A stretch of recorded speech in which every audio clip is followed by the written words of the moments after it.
we are.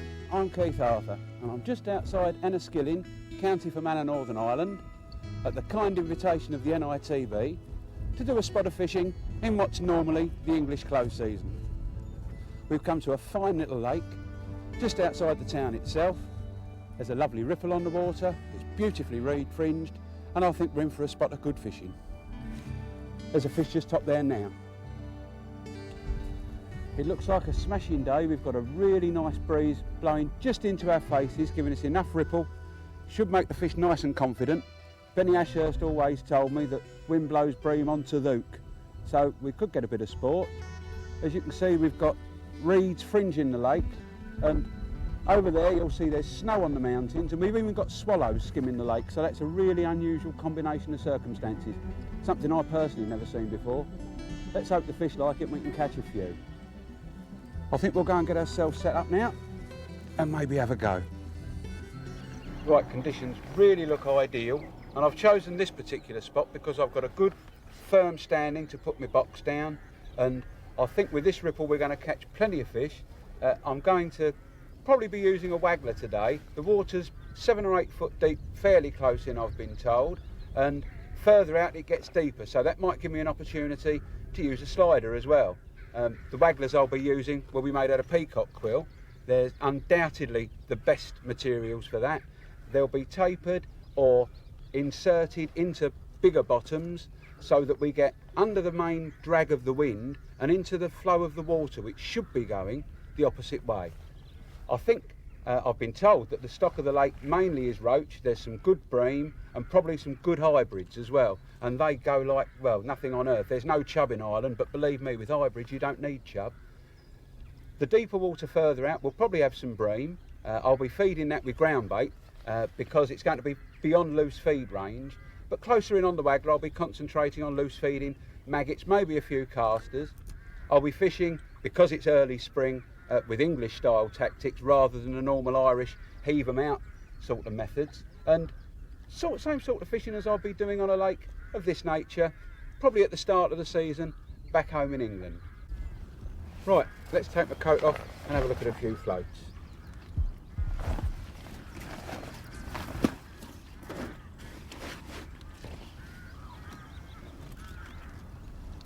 Now, I've got a selection of wagglers here, various colours, various sizes, various states of disarray, and it's important that we realise that colours aren't just for decoration, but they've got practical purposes, and they all relate to the condition of the water, what kind of ripple we've got, what kind of backdrop there is. Everything plays a part in the selection just of the tip of the float.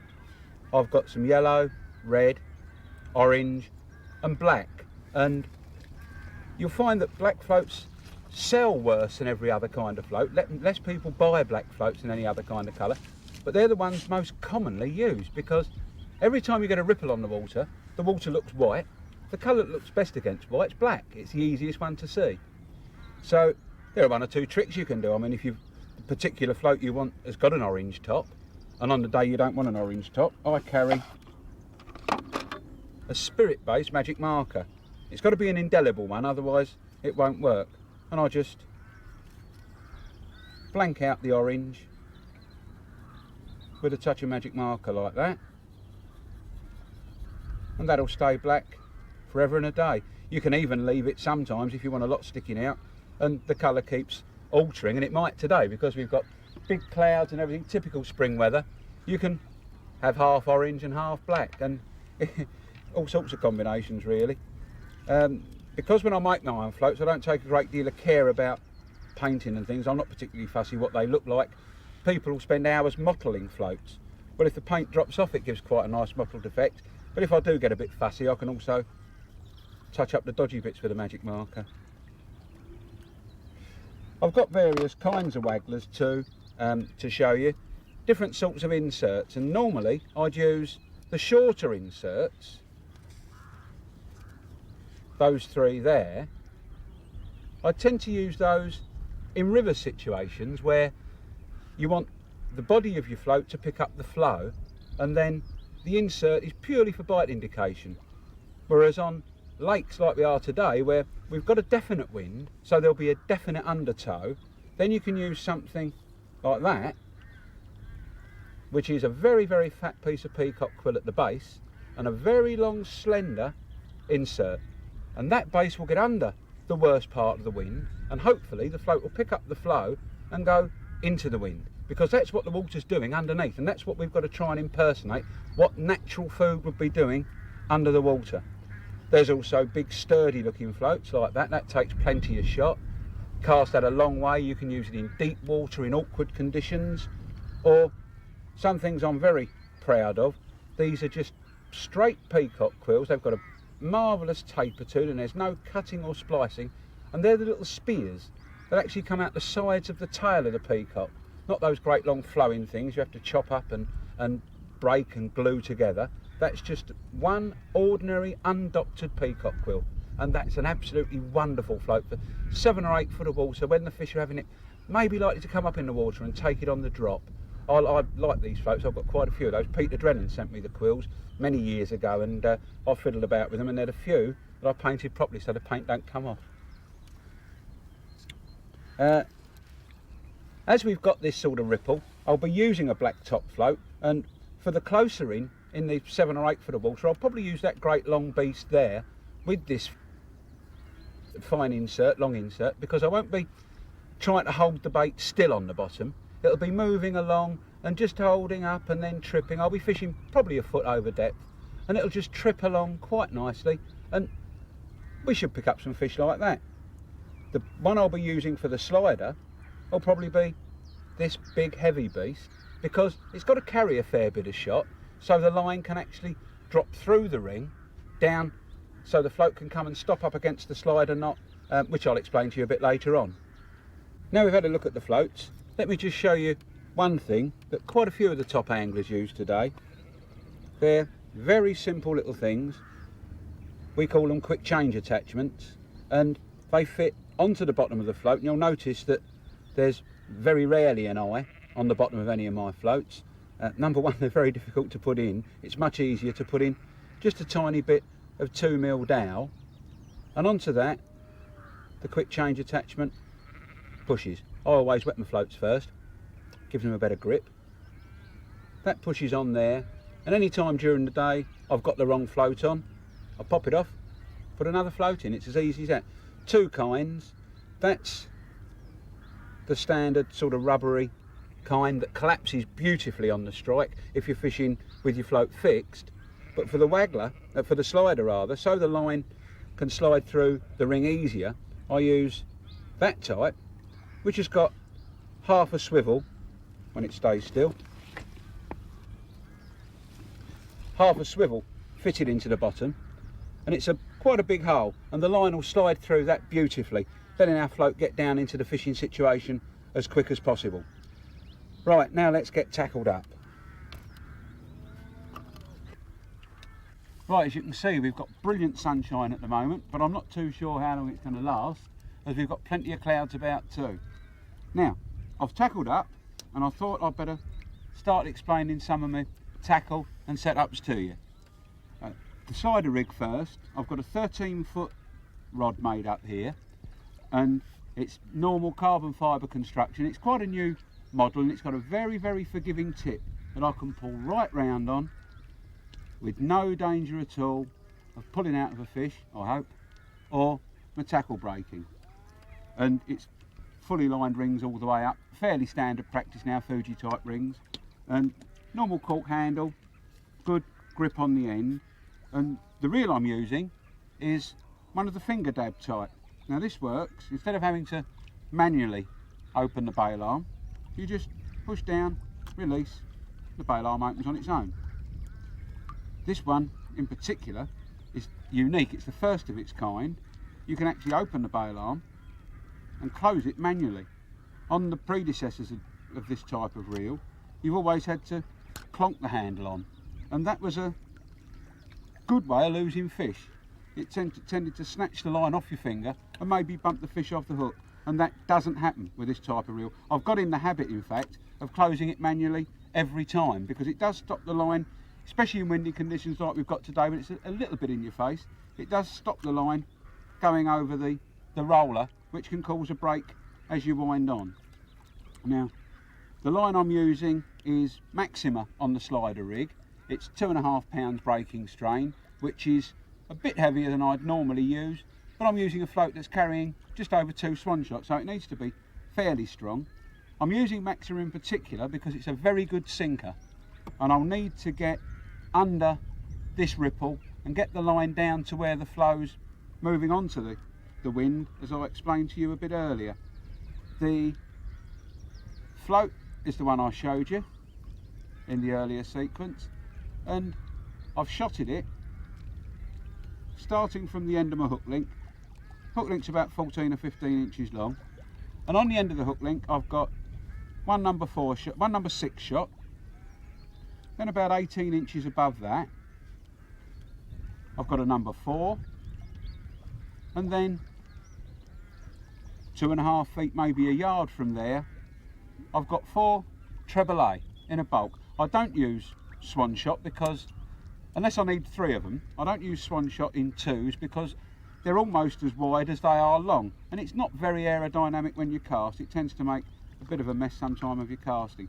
This shot, incidentally, is something that's brand new, that will be in the shops before the start of the season, but it's something that I've been trying for a little while, and I think it's the best of the lead substitutes I've seen. Since we've had to stop using lead, there's been some tremendous problems and some horrendous stuff on the market that cuts through your line, and up until this I've always used a silicone rubber buffer, but with this stuff I find I can just pinch it on the line and it'll slide up and down, and that line's as smooth as silk. It's not damaged it, but it stays on quite tight enough for that shot to stay in a bulk, even with a big fish. Or maybe I should hook the bottom. I hope I don't, but I could do. And the float, as I explained, has got the quick change attachment with the swivelling, with the fairly big eye, and a standard slider knot would go straight through that eye, making it totally useless, and the float would keep going until it lay flat on the surface. So what I've done, just above the float, I've put a tiny bead, and I suppose we can thank our carp anglers for this, because up until 3 or 4 years ago, the only beads you could get were at least the size of a treble A shot, probably bigger. But now they've got these little tiny things that's no bigger than a number 6 shot with a very small hole, and we can use quite light line for our slider knot. And what I'd like to do now is to show you the slider knot that I use. It's extremely simple. There's an awful lot of mystery been spoken and written about slider knots, but this one anybody can do, and it takes a few seconds to learn. I'm just going to break off, this is 4 pound line, it's off my feeder reel spool. As you can see, I've got a white spool clip on it before, so I know it's 4 pound line. Saves carrying a big 100 metre spool of 4 pound. I don't think I'd use 100 metre in slider knots in 100 years. We'll break off a bit and I'll show you the knot. Just take the reel line, we can tie this knot anywhere because we can slide it to the depth we want, and we'll make that into a loop.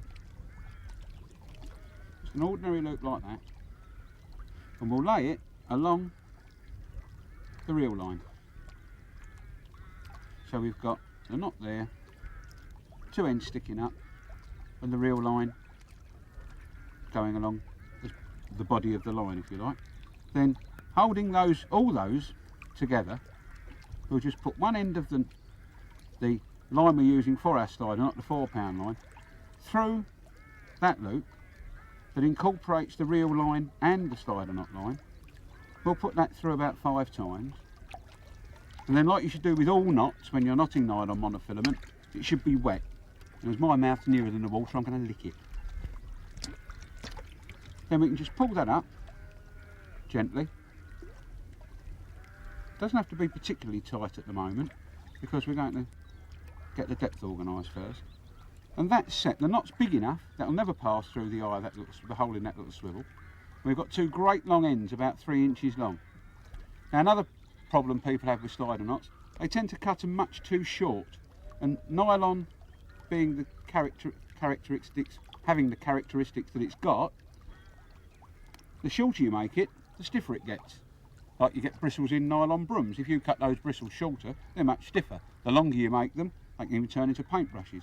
So what we want to do is leave our ends quite long. And if they're probably 1.5 inches, you'll find they won't be so stiff and they'll pass right through the rings of our rod. Sometimes we may be fishing 20+ feet of water and we'll have the knot even on the reel. And in that situation, what you don't want is a knot that's going to catch on your rings. So your float won't follow through properly, you'll be casting all over the place. So we'll leave our ends at least 1.5 inches long. We'll just trim those off. I don't like scissors, I use my teeth because, my teeth as well, couldn't get a set made to do that. It leaves you 2 little flat spots on the end of each piece of nylon, and if you're doing an important knot like a loop or a blood knot, that's not going to slip back through because you've got a little exaggerated flat on the end that's going to hold against the tightness of the knot. If you get a really lovely smooth round end to the knot, there's nothing there, should you not really have done a proper knot, to stop it sliding through. Some people burn it with cigarette ends, but I'd rather not smoke anyway. Now, that knot is on the line, in position. We can slide it as we want to. It doesn't crease or kink the line, and it's an extremely simple knot to do. Now, I'm going to show you my other rod that's nearly ready to go.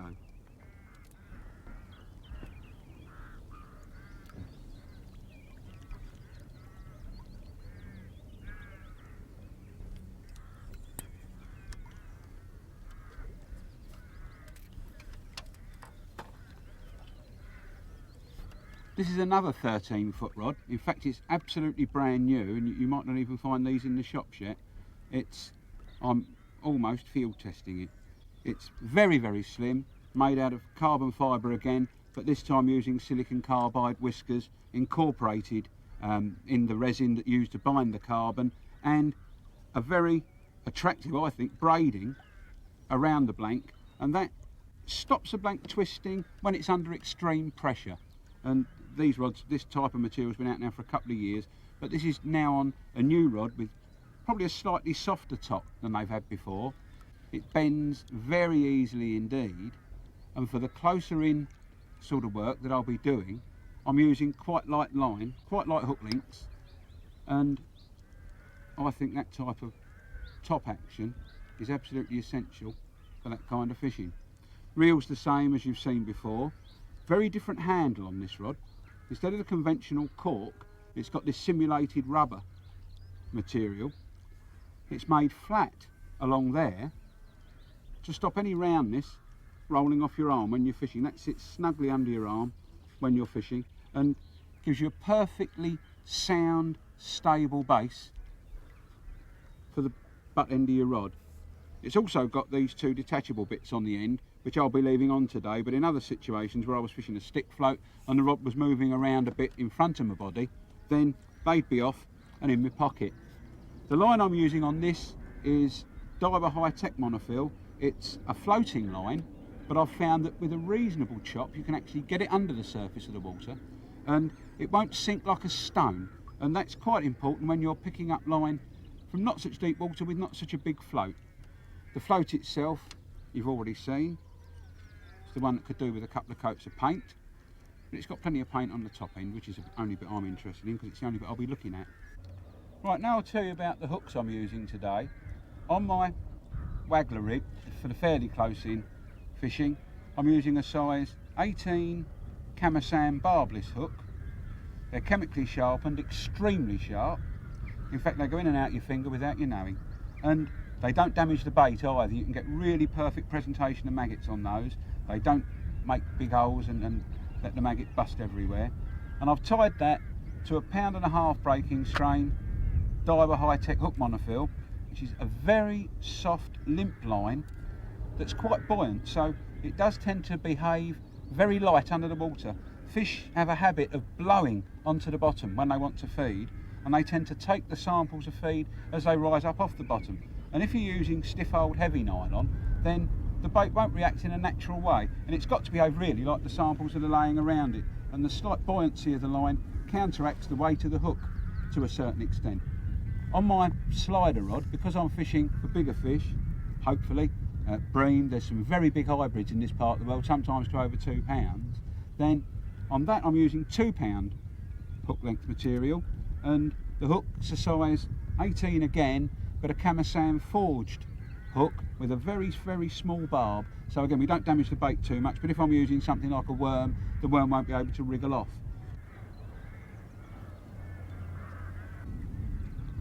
The knot I'm using is a double loop, and all my hook links are exactly the same length. I tie them before I go fishing, and I keep them on special hook retaining systems. And I tie a loop on the end of my reel line, there's a loop on the end of my hook link, join the two loops together and away you go.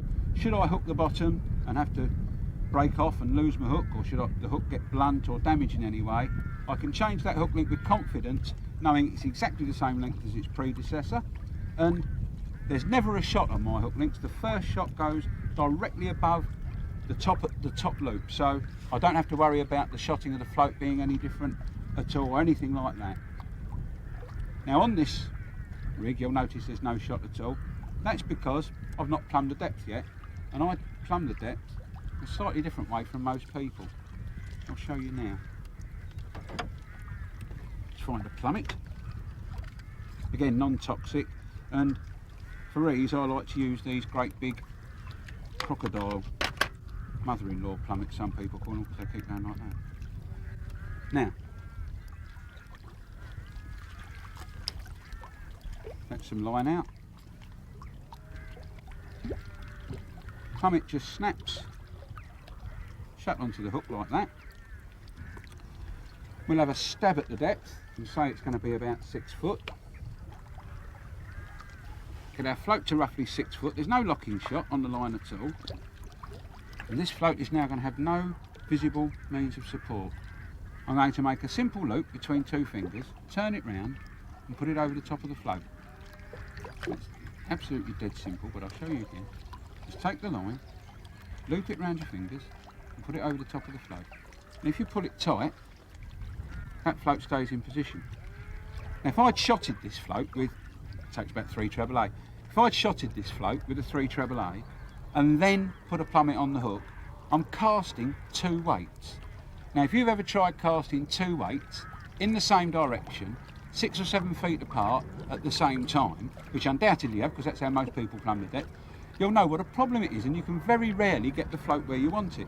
Now like this, that float weighs as near to nothing as you can get, and that's going to follow my plummet out exactly where I want it.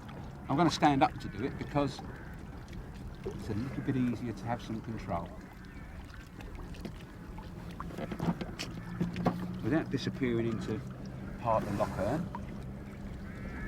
just flex the rod, open the bail arm, trap the line on your finger and just drop into position.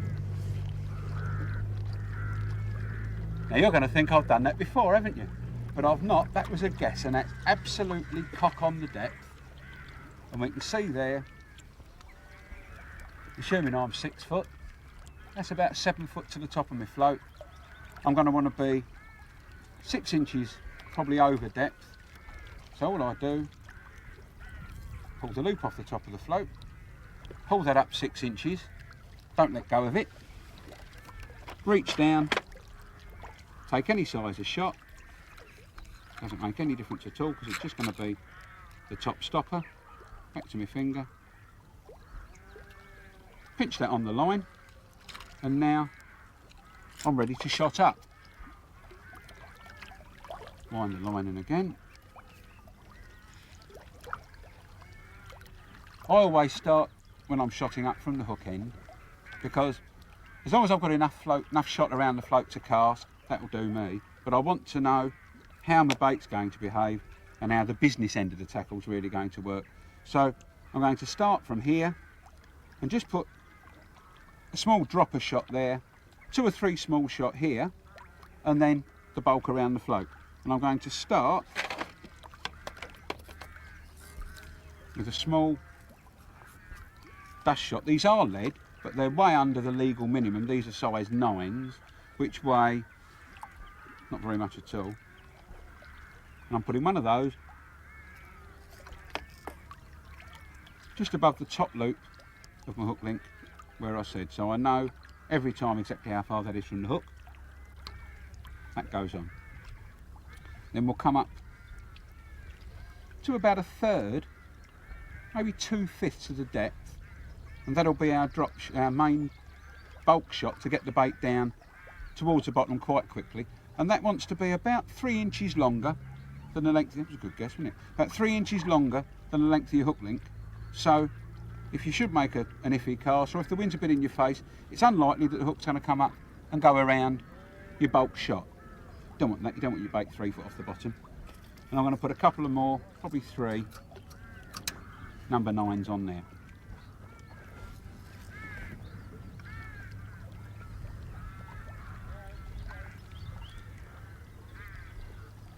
I'm not chewing them on the line, by the way. I'm just putting them on very, very lightly. So lightly that one's dropped off.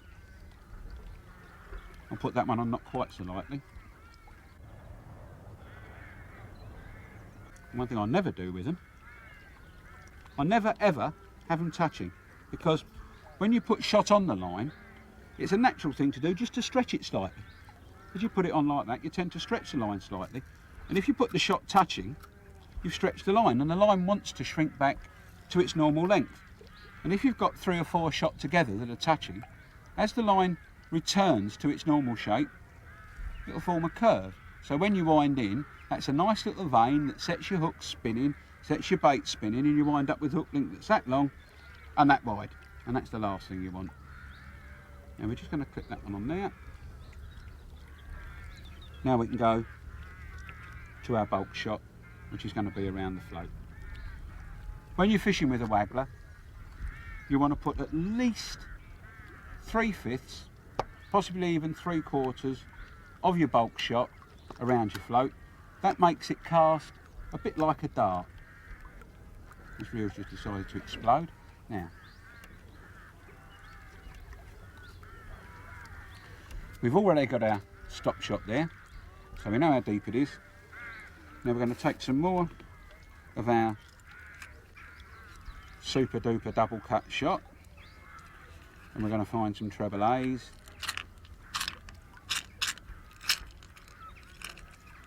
Obviously afraid of water. Should probably take 2 treble A and a BB. Long time since I used this float. In the winter, Stillwater fishing's not very available. Although this winter it's been so nice. I'm going to pinch those on. Again, they're not going to be touching. And these you can squeeze on with your fingers, knowing full well they're going to stay there. And always try and line your shot up so they go the same way. That's this double cut on the back which makes the shot easier to open and close. And on the front you'll see, and honestly I'm not holding it, the shot does line up in line, and that again will stop it spinning. They'll be exactly the same shape on the line, so you won't have 2 different spheres fighting against each other. And that will probably take a BB just to set it off right.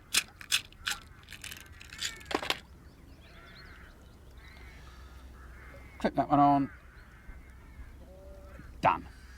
Now I'm going to try and sort out some bait and see if we can catch some fish. Well, from being in danger of being blown away a couple of minutes ago, it's now gone completely flat calm. The wind's changed to come in more or less over our back, but it's almost like a summer's day now. It really is unbelievable. This weather changes so quickly, it sort of flies up the Erne Valley from the sea, and we get the weather before anybody else gets it in Britain, and when it's like this I don't mind getting it early.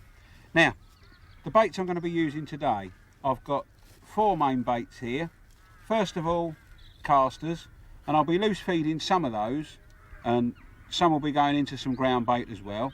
And there's 1 or 2 skins in them which I'll pick out, but I don't normally bother, because as long as there's not too many, you throw them in, and what the fish want they eat, and what they don't want they leave alone. These are lovely fresh casters, and when you've had them a few hours you can skin them. But these have just been taken off now from Keith Boswell's Erne Bait Farm. He only lives just over the hill here, and he's brought these down to me this morning. They're absolutely spot on, fresh as a daisy. Next to those I've got some big red maggots, lively, few whites in them, just for a change hook bait, and I'll probably use a white maggot when I put a worm on, in conjunction with a worm on the slider rig. The worms are here. They're red worms, millions and millions of them. I keep them all year round, and actually in these worms they've bred and there's tiny little hair-like things that are actually baby worms. They're probably too small to see even. They're no more than a 1/4 inch long, and very, very minute worms. They'll gradually turn red and darken, and there, lucky day, is what looks like a miniature gooseberry. In actual fact, that's a worm egg, and not a lot of people know that. In this box, there's pinkies, and just to confuse you, they're white. And why should pinkies be white? Pinkies are in fact maggot produced by the green bottle fly that you see buzzing around a lot in summer, and if you look at them very, very closely, you can just see they've got a natural pinkish tinge. There's no dye involved in these maggots at all. They're just naturally pink, and they're lively little devils. The Lancashire lads used to call them runners years ago, because as soon as you got the smallest bit of dampness on them, they'd run over the side of your bait box and you'd be looking down at a box full of sawdust. Now, we're going to mix up some ground bait, which we'll be using on the slider rig.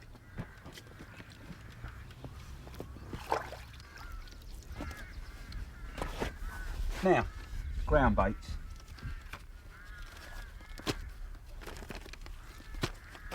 There's 2 main ground baits there, and that's an additive, and I'll probably put a bit of that in.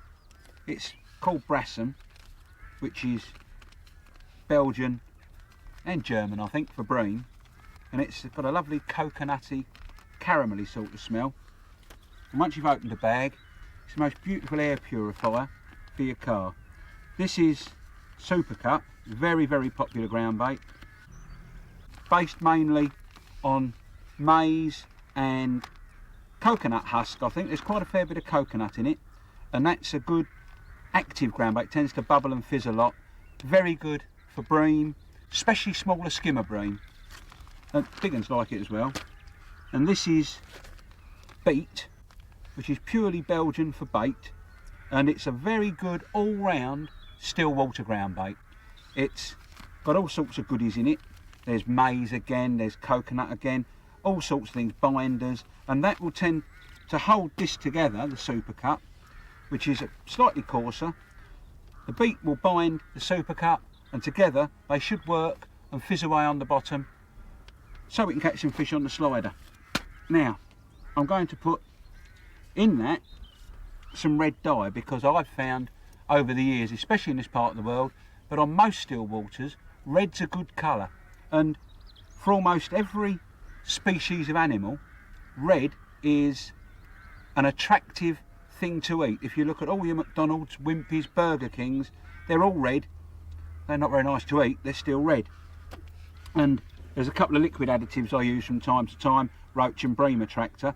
I won't be using the roach attractor today in ground bait, but I'll put a speck or 2 in my maggots, but I'll pop a bit of bream attractor, hopefully with the Brassam. The 2 might work well together. These, lots of people ask me, do they work? And it's very difficult to quantify whether they work or not. All I know is that I smell of me. Fish are wild animals, and all wild animals don't like people. So if I can mask the people smell by putting a drop of this on my maggots, or even what I'll do sometimes is just tip that onto my hand, not a lot, just a speck, and instead of smelling of me, I smell like a bowl of fruit salad. Now, get some water. There's a fair bit to go round, so we'll take some water. Using the collapsible mixing bowl, generally collapses halfway through your mix. Discard a couple of maggots, thought they were going on their holidays. We'll put some water in. Just a little bit first of all, because all we want to do is get our ground bait blended together. And first of all, to make sure it's going to be an even mix, we'll put the red dye in the water. We'll bite that top off and all. There. Squeeze a few drops of that in. It's extremely potent stuff. There's not more than about 20 or 30 drops in there. The bottle's hardly gone down at all. Looks like I've cut my finger off, and that is very, very bright, almost blood red, and that should be enough colour in there just to get a tinge onto my ground baits.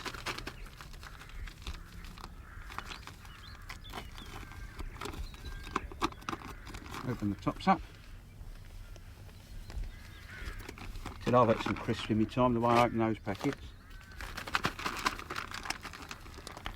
Bit of super cut.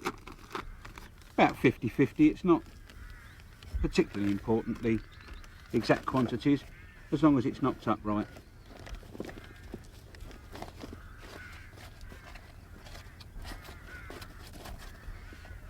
Get that about a bit.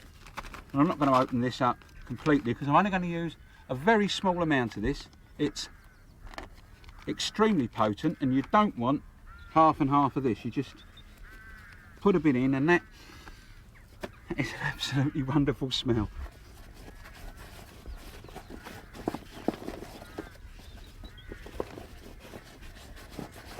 Bit of a mix about.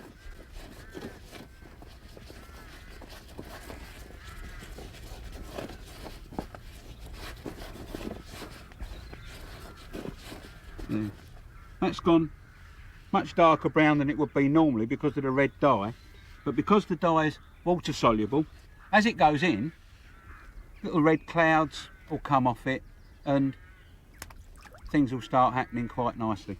I'm going to shove a good handful of casters in that and a few pinkies, and then get some out into the middle of the lake, maybe not that far, get some out a good way into the lake and maybe pull a few bream over it.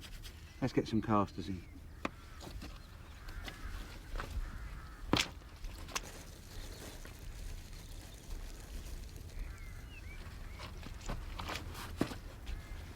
Handful of them.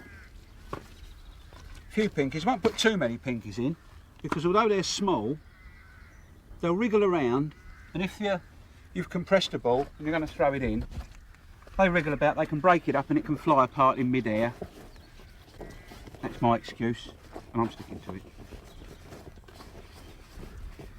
Get that mixed up nicely, and that should look, when it's done, there. One squeeze and it's together.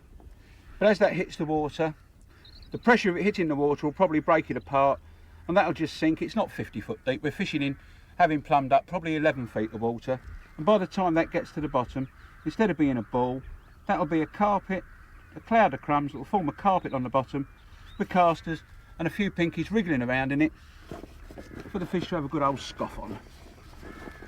Right, here we go.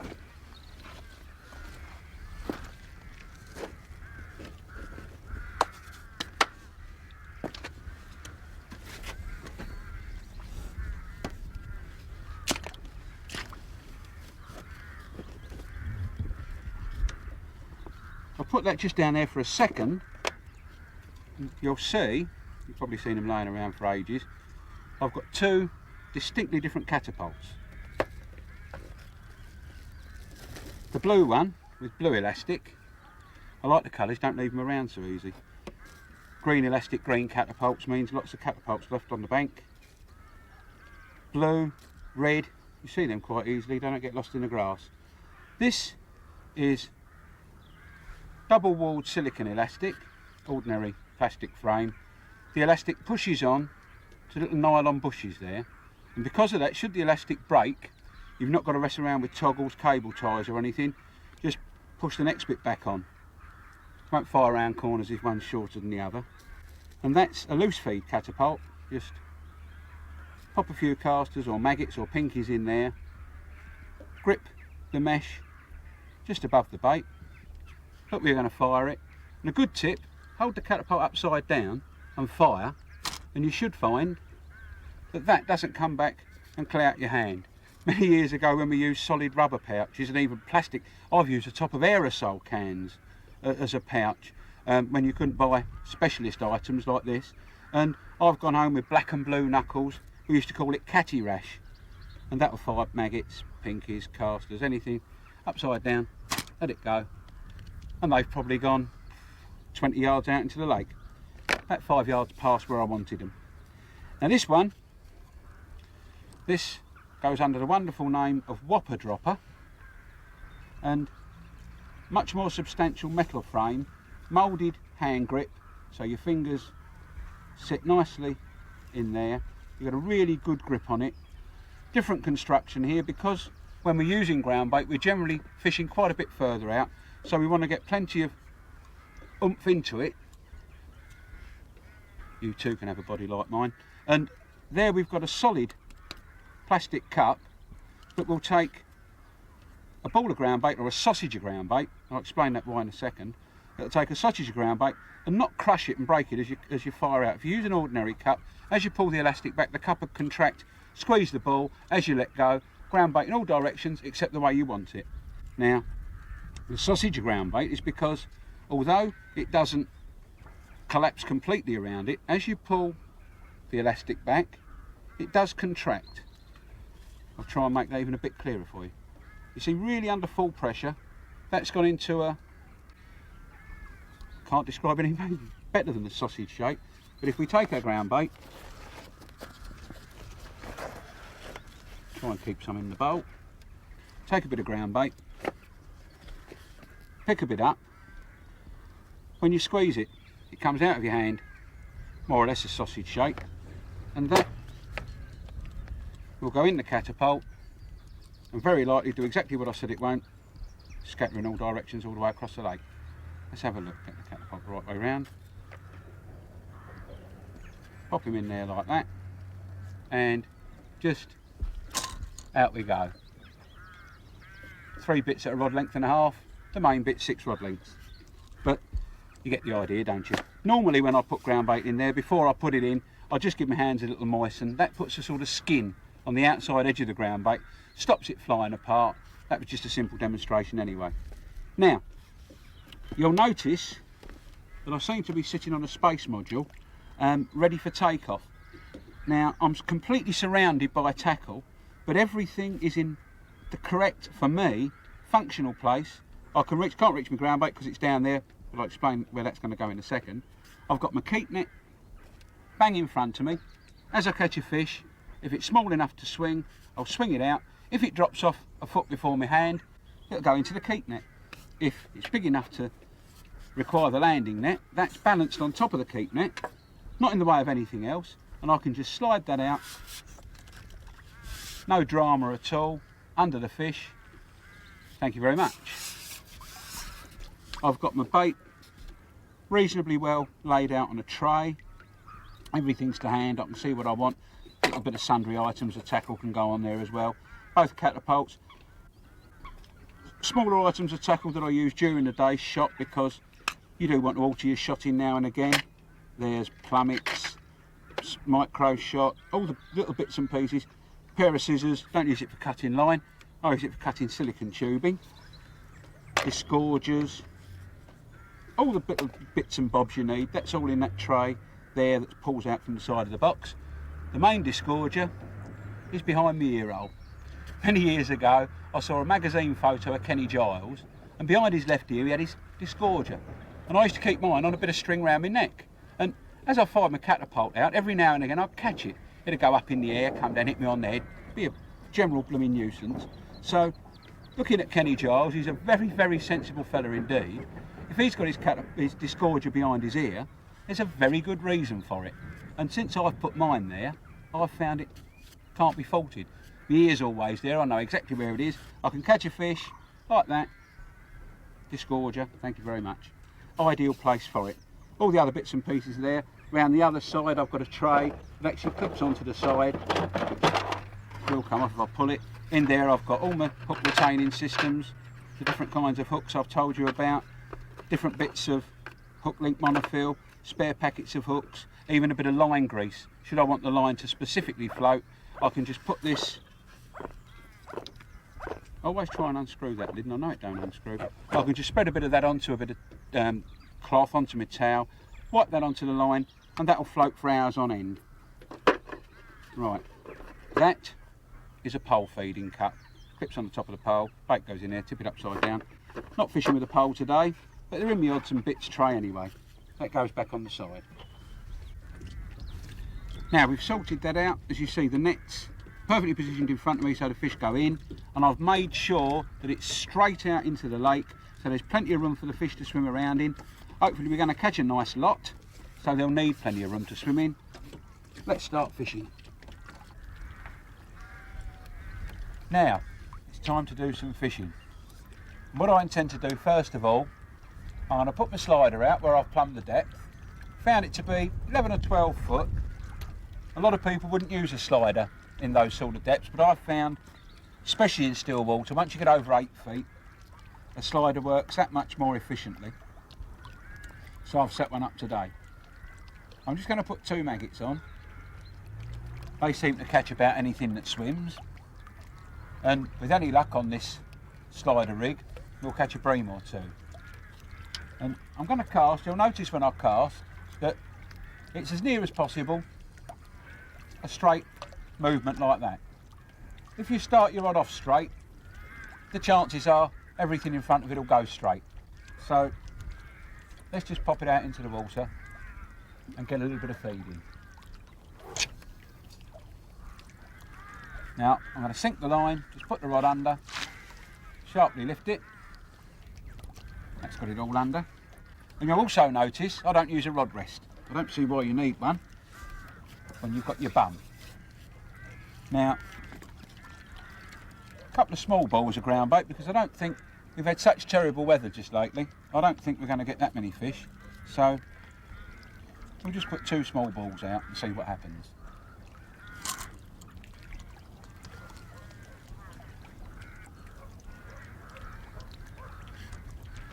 As I'm fishing the waggler, once this bait's gone in, I'll switch over to the waggler rod and then start fishing on there. But every 5 or 6 minutes or so, I thought I'd try a ball under my box. I sometimes move close in Ireland. Every 5 minutes or so, I'll pop a little ball out onto. I might move very close in the amount I'm dropping in the side. I'll put a ball every 5 minutes out onto my slider line while I keep loose feeding the waggler. Yeah, that should do. Bring in the marker, boy. Nothing's hung itself. Never mind.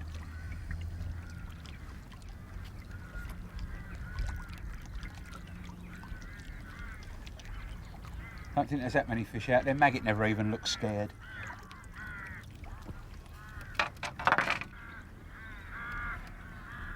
Here's the waggler rod.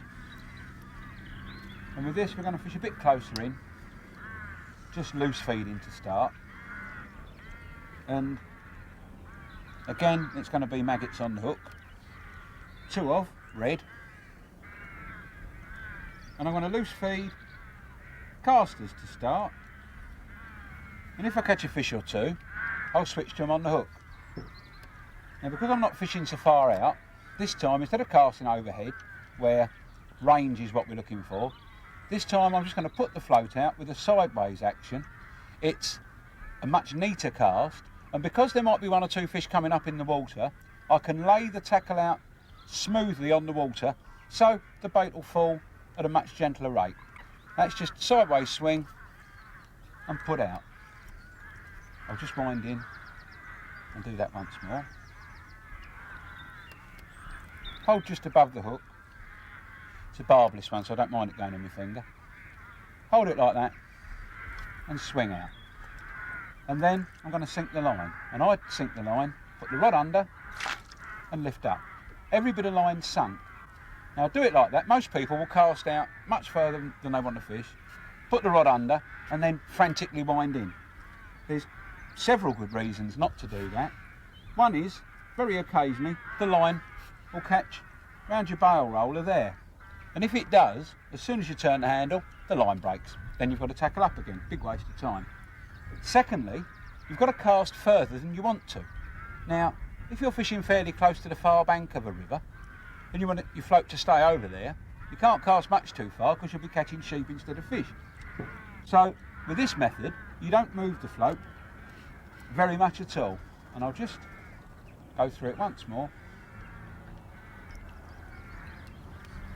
Catch the line above your hook, open your bail arm, trap the line, just a gentle swing, rod under, every bit sunk.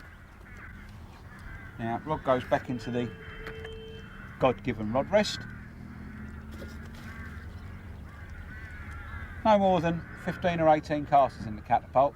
Because it's been so cold and wet, I'm not expecting the fish to go absolutely frantic.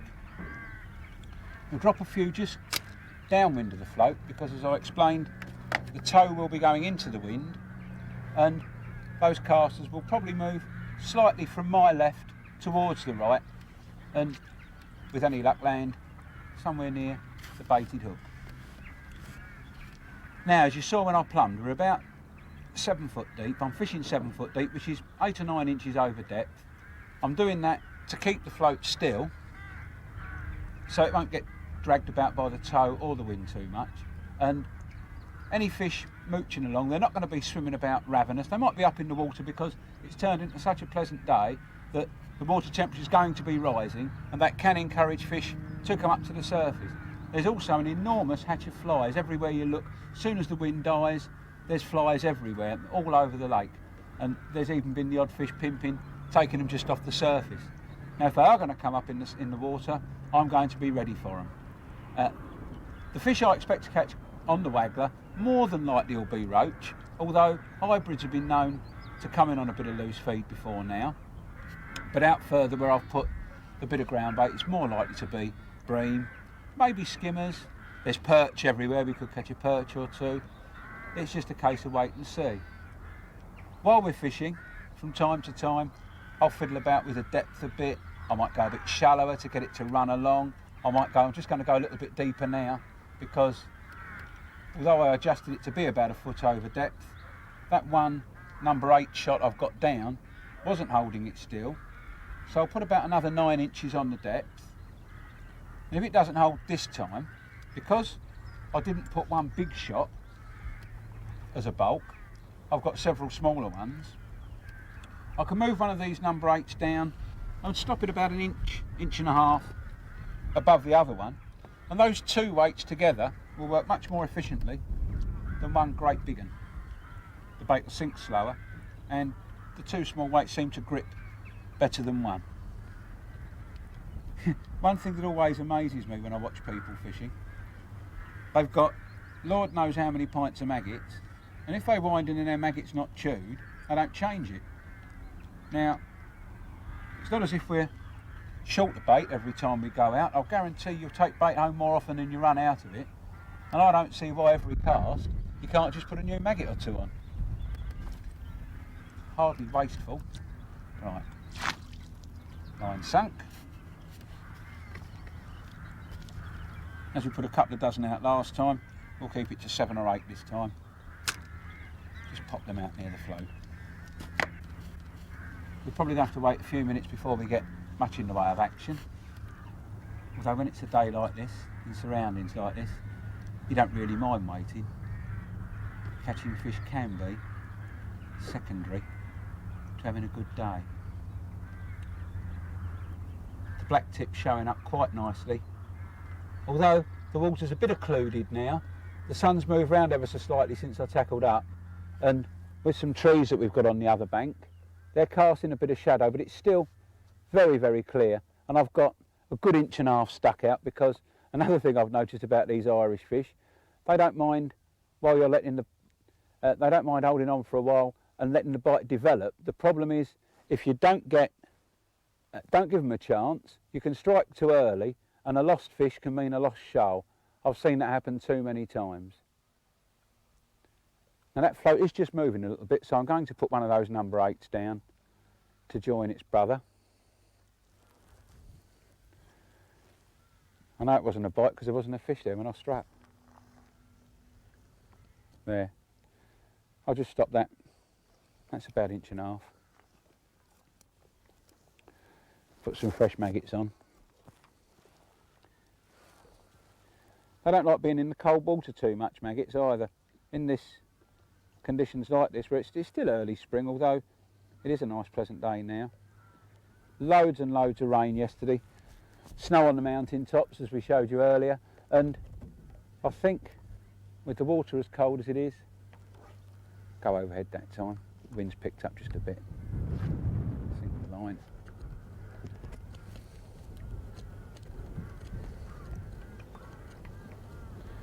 Another half a dozen casters.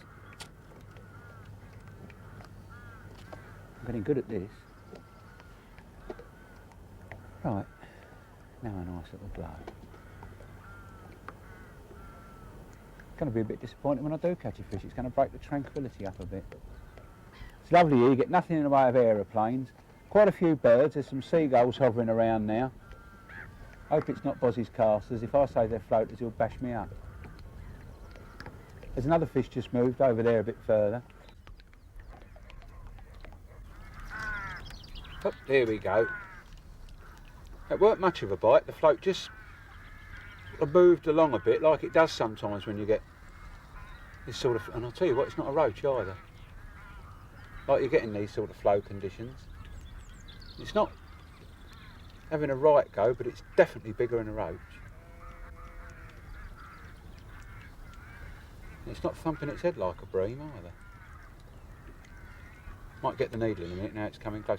Strange things, fish, whichever way you pull, they'll pull the opposite way. So if you want to come down, want them to come up, you pull up, and like this one's doing, they go down. I reckon this is a hybrid. Oops, and reverse off. It might be a bream.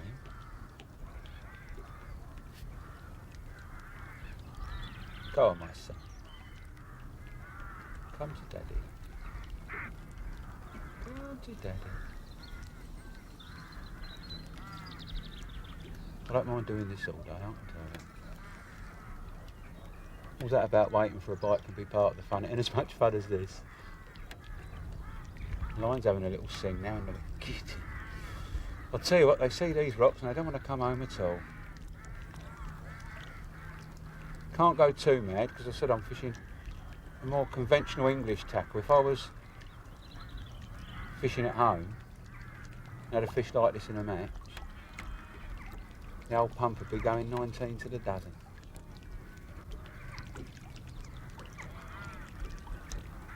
Oh, Werbenek needs Peter Blockers to play snooker. Imagine what he'd need if he did this. Oh. I'll tell you what, they never know when they're... But you know you're coming in, you might as well give up now. I'll tell you what makes you go all dry in the mouth, this.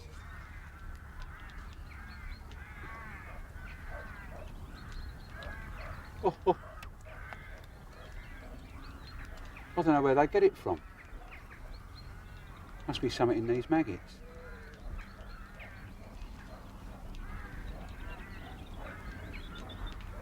Come on, that's... Yes, yes.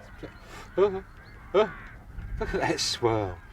Oh, it's a hybrid. It is a good hybrid, isn't it? Come on. Please. Come on. Come on. Come to daddy. Got it. Look at that. That's a nice fish. That is a lovely fish. Don't get too many of these hybrids at home. When you do, they tend to go up to about 6 or 8 ounces. And then that's the end of it. But that is absolutely beautiful. Look at that. A bit later on in the year, that'll get a bit yellow underneath here. And they get all buttery coloured. They don't fight any harder though. Thank the Lord. Right. I don't know if I want his mums and dads, but let's see if he's got any brothers and sisters out there. A couple more maggots. If I catch another one, I'll either get on a caster or two, maybe even a worm and a caster. Overhead cast again.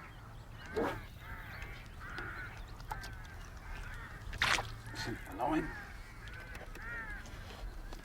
Headed in the same part of the world. A few more casters this time because that one's obviously ate a few and I was a fair time playing it, so I've had a few minutes without feed, and if I'm trying to pull them up in the water, which would be nice, bit of ground bait for the slider.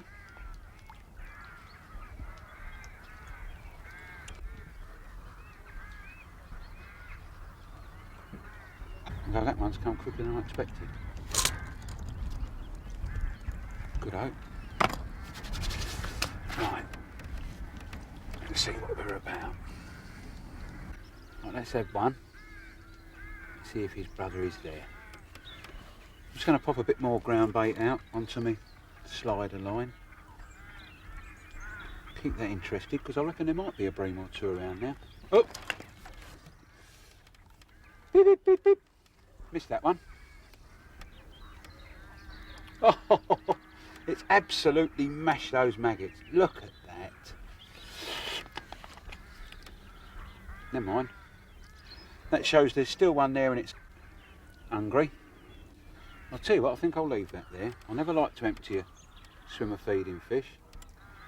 Let's get out on the slider. I'll put that ball of ground bait out and then have a chuck on the slider. Shame to waste it now I've made it.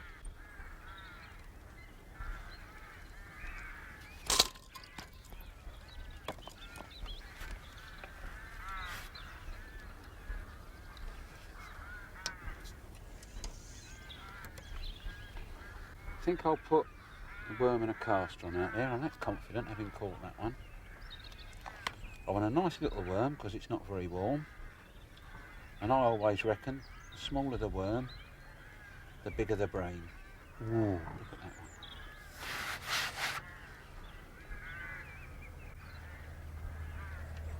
If I was hungry myself, I'd chew it. I just always hook worms. A lot of people tend to hook them through the end, through the middle, or even hook them twice. But you want them to wriggle and dangle about as much as possible. And I just hook them once through the head, like that. And that's all exposed, all hanging down nicely. Watch. Like a serpent, that one.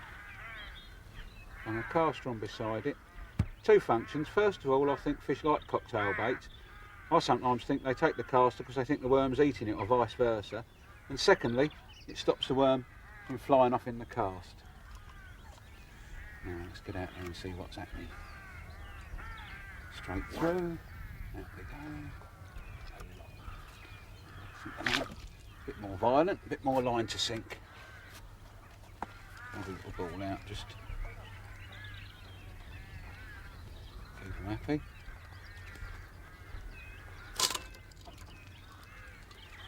Right.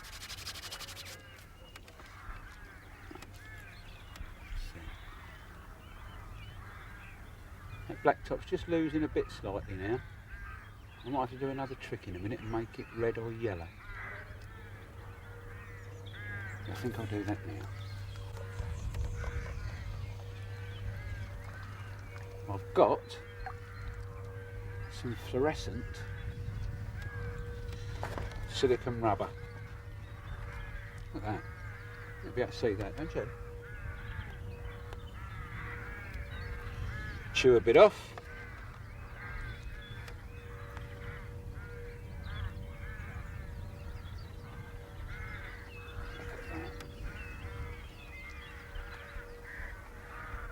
Top of a set of traffic lights.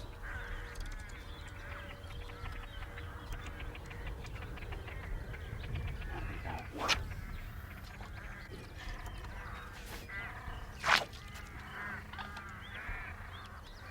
Put that down. Oh yes, I can see that now. Let's hope in a few seconds I can't see it. Just settling down to the knot. There, it's hit the knot.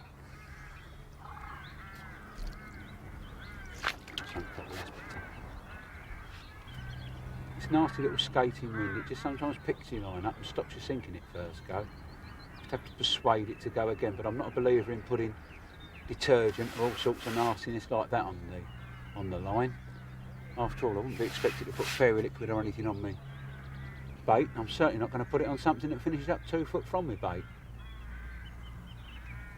Oh, they're there already. Oh, this is definitely a bream.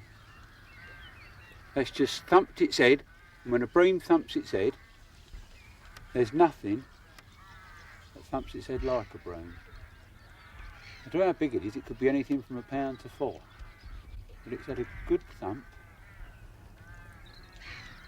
It's just a little rat. They tend to roll over the line and all. Sometimes they come in, look like they're fair looked, and everybody thinks you're something other than unlucky. But usually they've just rolled over. The line goes round their pectoral fins. It's in a pound. It's bigger than a pound. The line goes around their pectoral fins, and they stop fighting. Mind you, it's better when they do that on matches than now. I tell you what, you can't do much better than this, can you? I've got a good fish on. I'm having a lovely day. There's swallows scudding about all over the water, eating the flies that are hatching. Let's get for a few rocks down there, and I don't really want it to get near it. It might snag up. Oh, that's good, that orange stuff. It's come off while I'm playing this fish. I'll either need thinner tubing or a fatter float. There's some fatal attraction around that corner, I don't know what it is. Something there they like. See if I can stop them going that way.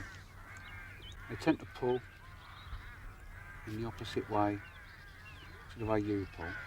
Yeah, that's got it in front of me now. Just having a little fun. It's a good job they don't fight like these on the big English rivers when they're flowing, because you'd never land one. Well, you don't get many bream here bigger than a kilo, about 2 1/4 pound. But this one is fighting much bigger than that.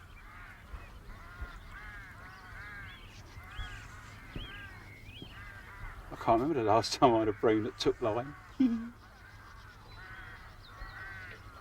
on. It don't want to come in, this. Come on, it's nice out here. Look, the sun's out and everything. Oh, look at that swell. It looks like a dinner table. Oh, there's a nice bream. And I'll tell you what, you can tell the water's... Ah! Damn, it's come off. Never mind. If that one's out there, there's plenty more.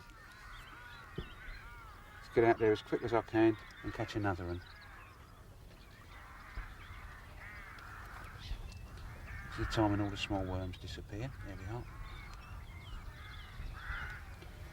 There's one.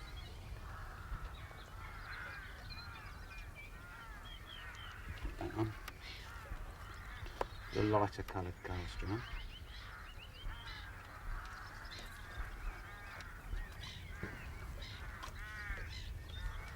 Should be able to see the black now, that ripples up again. There we go. 9 under. Bit of ground bait.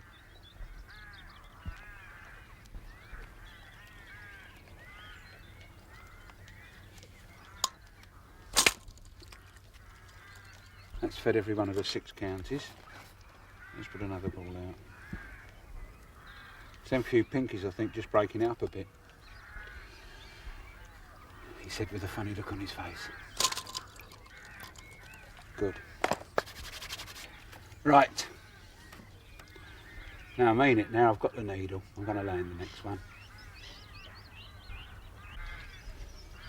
Well, I'm not best pleased at losing that fish because it was a good one. As it swelled, I reckon that was probably £3, maybe 3 and a bit, and that's a big fish for this part of the world.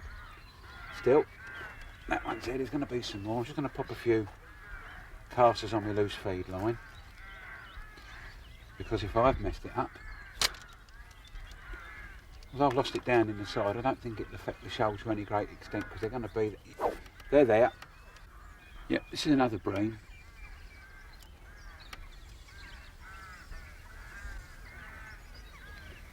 It's just that big thump. It's like in a suitcase, first of all. 1 or 2 characteristic little bangs of its head. This will not take so long. Oh, there I go.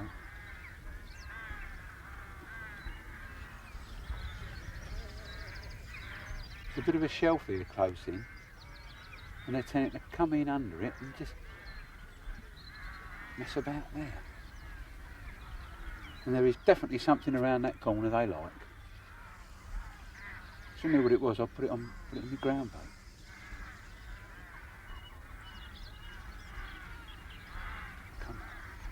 Come on.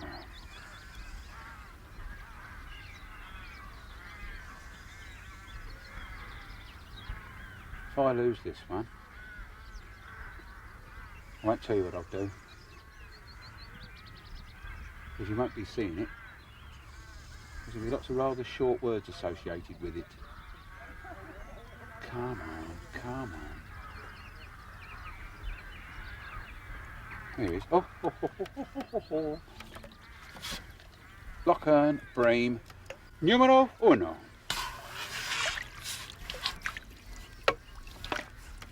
Ah, this is in. Looks like it's been undergoing its conjugals. It's got all little white bony bumps on its head. They call them spawning tubercles, and that is what the little beast has been doing. Gorgeous. Right in the lip. Here we go, he's a nice fish. It's been caught before and all. I shouldn't think there's many people come here, but that one's, I don't know, it might be there's been one or two cormorants about, it might be a cormorant's had a go at it. Right. Let's catch another.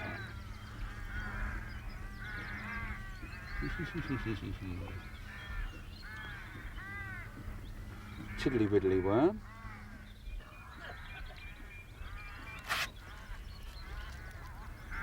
Nice great big caster. Float down to the shop. You've decided to go on strike. That's it. Line's caught around the top of the rock, I've made the first strike. Okay. Now we mean it. There we go. On under. Another ball.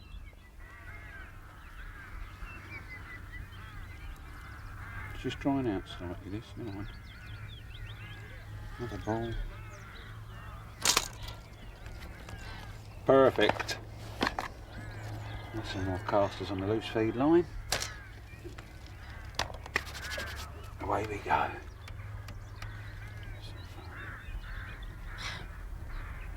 So it's just settled nicely. This ripple's definitely helping. If it weren't for this ripple, you know, if it stayed flat calm, I think we'd probably struggle a bit. Seagull's having a party. That's a bite. Right, this is definitely another bream. There's a few there now. It's funny with these things, you know. You come out of them rocks, you put some stuff in and they move on it. If you go out and catch one straight away, look at that, it's just like a dolphin. Oh, oh, oh. And you'll never catch another one. You give them a chance to feed, they seem to set, that's characteristic, up to the side, gob full of air. In you go. Gotcha. It's funny, and all the more you catch, the quicker you land them. Listen, a peas in a pod these, 2 and a bit pound. As usual, I reckon the big ones get away. That's it. Right. They're in a good old munch and all. Another worm. I don't know how big the shoal's going to go in this lake because there's not supposed to be that many bream in here. Although they're the peas in a pod size, we could well have an absolute hatful. Providing this ripple stays as it is. But I've got me doubts. Weather's changed so much today, any minute it could go flat calm. And you'll not see a bream if it goes flat calm. That's for sure. Line sunk.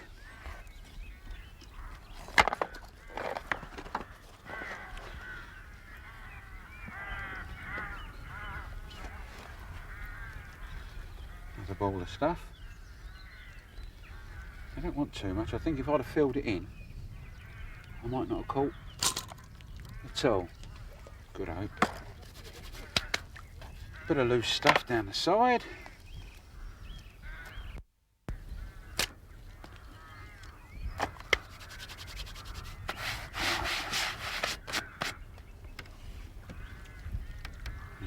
few spots of rain coming on.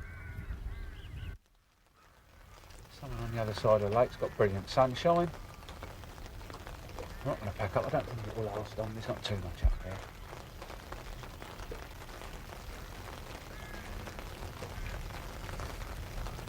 Light's changing, that black float's perfect again now. If I'd have kept the orange top on, fortunately it fell off. If I'd have kept it on, I'd have had to have taken it off by now.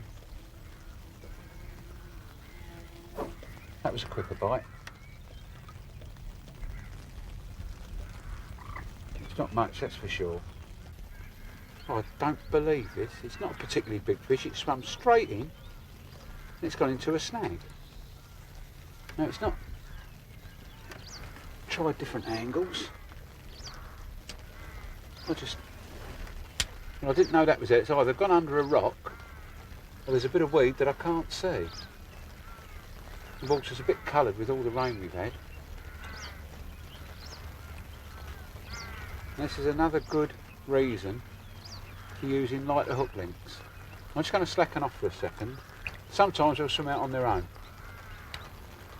What happens with fish, sometimes they'll see, especially a bit of weed, and they'll go for it with their mouth open, grab hold of it and transfer the hook. Now on there at the moment might be a fish, might be a rock, might be weed, or it might be any combination of those three. So we'll just give it a few seconds. The float's not moving. It's probably 5 foot deep there, just over that shell. And it's a good job really, none of those bigger fish have gone for it, because if they had, it's come free. A little bit of patience sometimes, but this is a better roach. This is a much nicer roach. Not much bigger, but it's a much prettier fish. Altogether different. It's still got some spawning, there's scale loss and everything, but the fins are reasonably right, and it's altogether plumper, sounder fish altogether, that one. I'll just use my discorder because I've put a little barbed hook on here now. That's it, in you go. That's much nicer. Now this old weather's closing in a bit. A couple of nuggets. Let's try a caster down the side. We've had a few fish. See if there is anything better. I'm just putting a single caster on this time, so I'll bury the hook in it in a time-honoured fashion. The bail arm. There we go.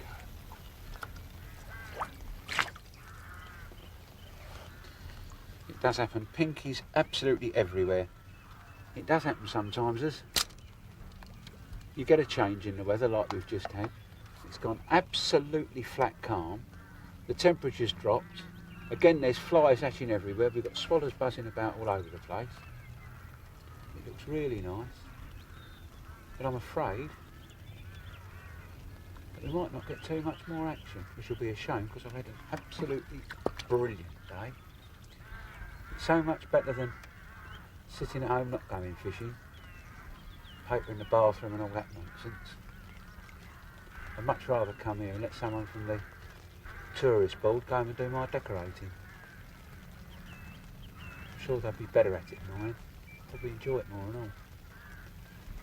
Spend all your time fishing, must be horrible, mustn't it?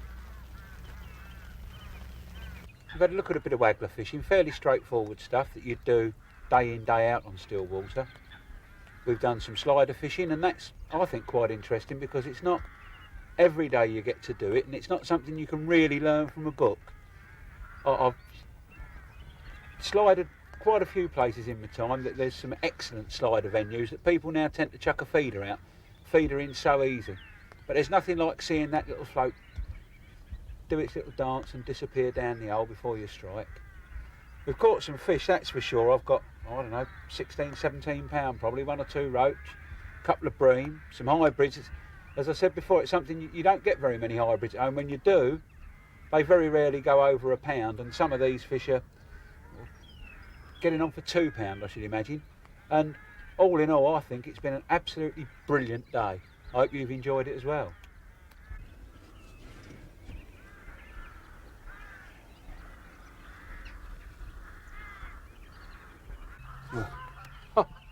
But ain't that always the way? Just ready to go home. and I've caught another good fish. But I'm going home. I've been before and had 20 last. Oh, I've had 20 last cast before. I'm not having 20 last cast this time, I promise. Come on. That's a bream. I've probably moved in on those casters. I've kept them going in regular. There he is. I've kept them going in regular. They've probably moved off that crumb. I was only fishing probably 10 yards further out. They've moved over that shelf into the shallower water. And there he is. He's nice. It's very dark. The water's been clear for a while. He's got the spawning bumps too. That's the hook out. Right. That's a perfect end to a perfect day's fishing. Now it's home to Mum.